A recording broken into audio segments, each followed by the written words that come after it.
Okay, I'd like to introduce the third speaker of today, who is Melvin Wastry.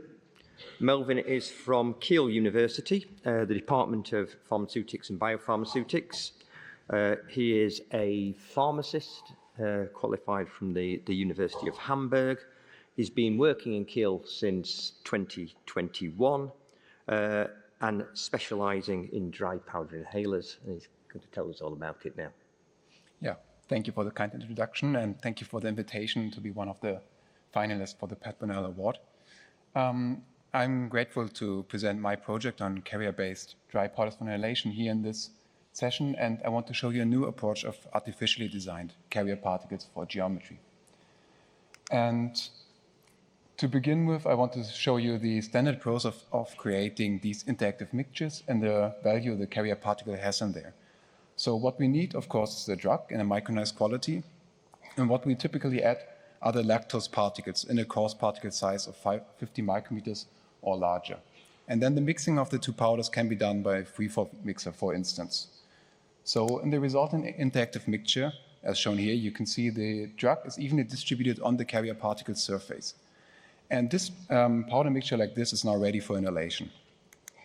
So during the inhalation, the critical step is the redispersion of the drug in the airstream. And two of the most known mechanisms for this redispersion are either a collision of two carrier particles with each other, like shown here, or collisions of carrier particles with the walls of the inhaler device, for example. And these collisions generate forces and by that the detachment of the drug can happen. So to summarize, in the interactive mixture, the carrier particle is essential for the powder characteristics, such as the flowability, but to have an efficient inhalation, you need a free dispersed drug. And let's have a closer look at the interactive mixture. So, as I said, the distribution of the drug appears uniform in this mixture. However, throughout the powder batch, the carrier particles vary in their shape and the size. And this could be one of the factors for the rather high variability in intra-patient drug delivery. So we thought, what if we could design the carrier particle in every way that we want? How would we design that?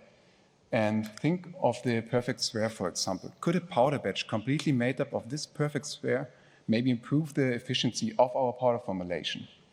And if we think further, could a more complex carrier particle maybe be even better? So here are some ideas for more complex carrier particles, each of them with a unique feature.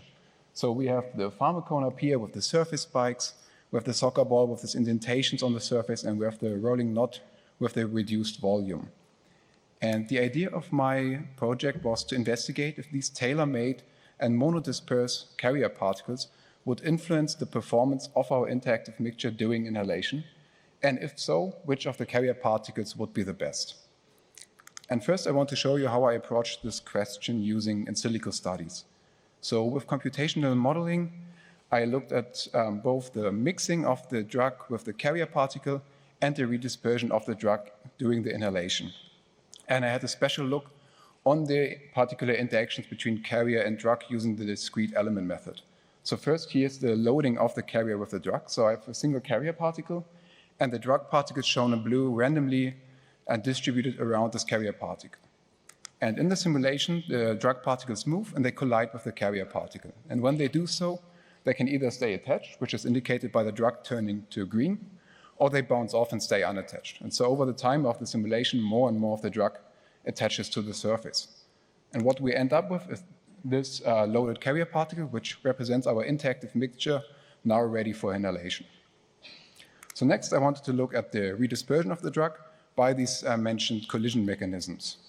So first, for the particle wall collision, I used the loaded carrier particle from the first loading simulation, let it collide with the stationary wall, and look at the detachment of the drug, which is indicated by the drug turning back to blue. But you can also see that some of the drug stays attached. And additionally, what we can see in this simulation is the movement of the carrier particle after the collision, so this rotation for the pharmacone, for example. And the same for the particle-particle collision, so here two of the carrier particles collide with each other, and again we can see drug detachment and also the movement of the carrier particles. So by varying the angle and the collision in these simulations, we couldn't get an insight of the detachment behavior in this artificial inhalation setup.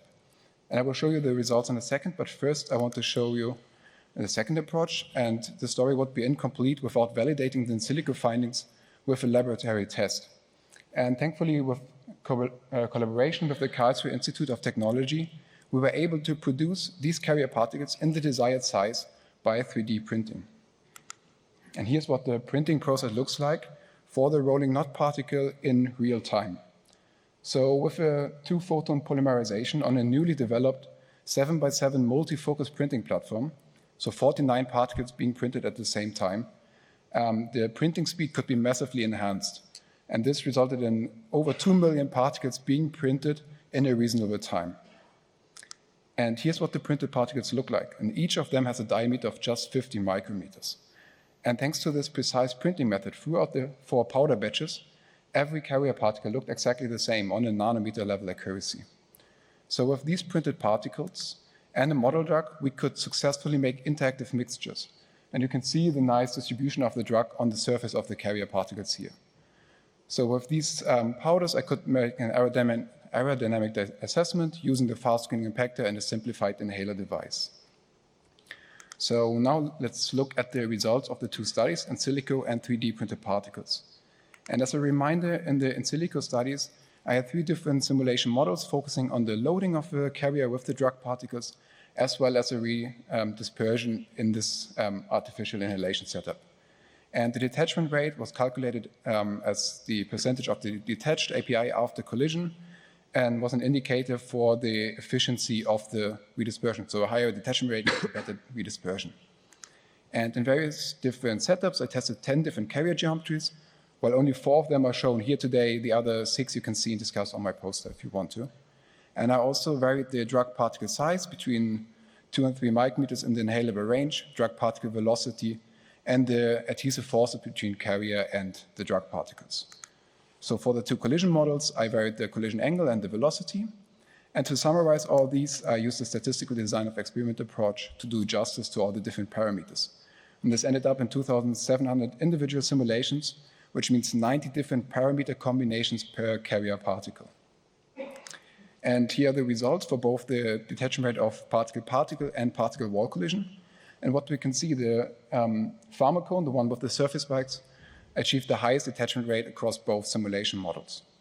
So let's keep this in mind and have a look at the 3D printed particles. And here's a reminder, the precise fabrication of the printed particles was possible with this newly developed technique. And here in this picture, you can see thousands of rolling knots neatly aligned after the printing process.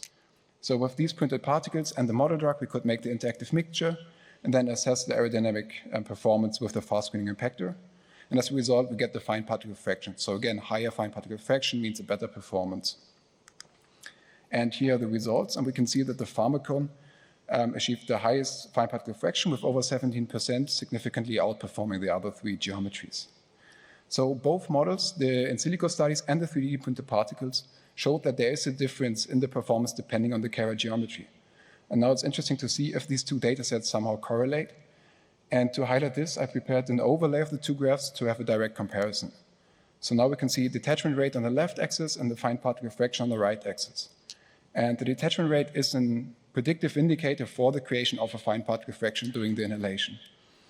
And interesting for me to see if we have a correlation in the tendencies between the models. And we can see that the sphere and the soccer ball perform similarly in all 3 models.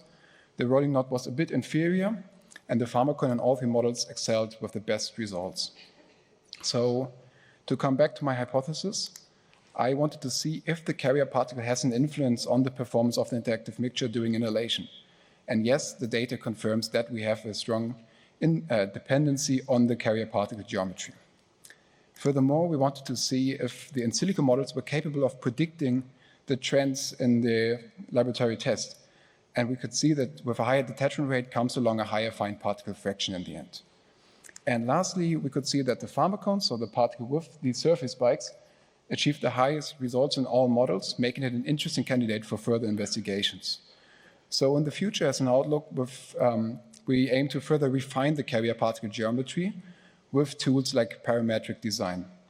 And the in-silico models could be a valuable support in this broad screening of various different carrier geometries as they're saving time and resources. And then only the best candidates will be 3D printed and tested in the lab. So with these new tools, we can potentially make a new kind of engineered powders, improving the drug delivery and potentially enabling drugs previously unsuitable for pulmonary delivery. So with this, I want to finish my talk. I want to thank you for your attention, and also want to thank my supervisor, my colleagues at Curie University, and the collaboration partners at the Karlsruhe Institute of Technology. Thank you.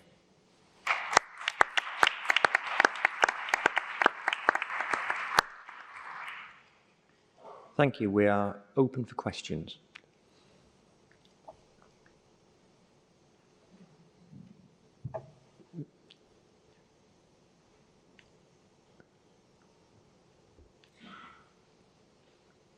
Thank you very much for the really interesting talk. I was just curious because your fine particle fraction results in 3 of the cases matched then the modeling for the particle-particle collisions, but in your high-performing pharmacone, it seemed to match the particle-wall collisions. Do you have any idea why this might be? Yeah, thank you for the question. I was also thinking about that.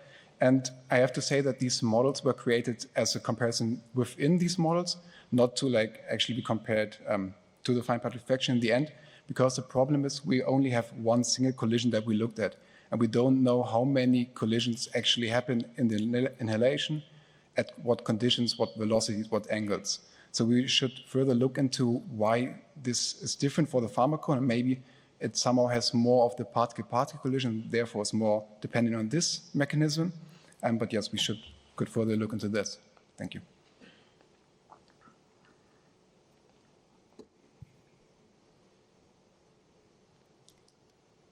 Hi, Mike Holroyd. Do you have any idea how you might scale the manufacture of these particles to a commercial scale, or is that something you leave for the future? Sorry, again. Do you have any idea how you might scale the manufacture of these particles to something suitable for commercialization? Yeah, of course. In the end, if you want a product, you need to print a lot of these particles. And that was a good step what they already did, the splitting up the laser into these 7x7, so 49 foci. Maybe you could even scale it up more, like 10 to 10, but at some point you will have the problem that the intensity of the laser will be not strong enough anymore. And you need the exact same focus on all 100 foci. So probably the next step would be to have parallelized lasers, so multiple laser sources working at once.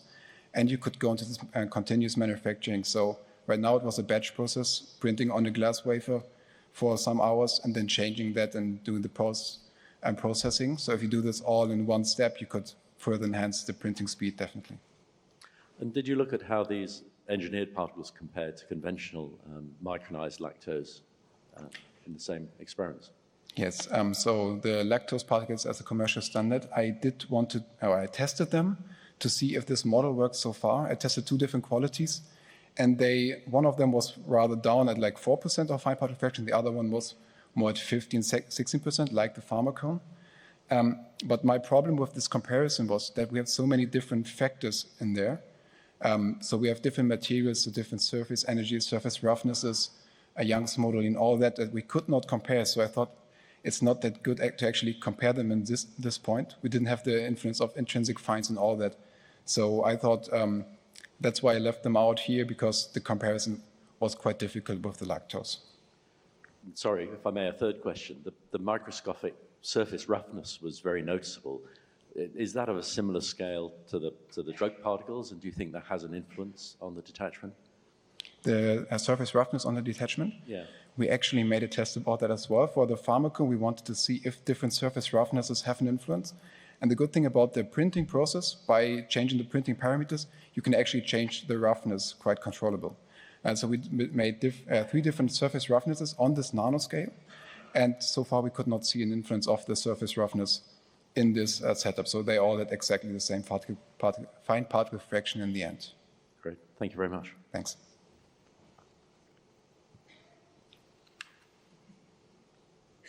Okay, I'll ask one final question. So, did you do all your experiments with a single API, or did you try different APIs, and what materials were the particles constructed of? No, so far I only tested with the budesonide as an API. That's all that we did so far. Yes, we didn't have so many particles, so we had to decide for like one model, test that, because yeah, they were gone after some tests, unfortunately. Yeah. And so do you think this should be generalizable? Obviously, you were looking at geometry as your principal, thing of interest, but do you think this would be generalizable? That they would work for different particles, different carrier materials? It could be interesting in the end that when you aim for one API, that you design your carrier particle for this API, because stuff like these indentations, all that could be designed to specifically perform with your API. So you should consider that as well. Yes. Thanks. Thank you.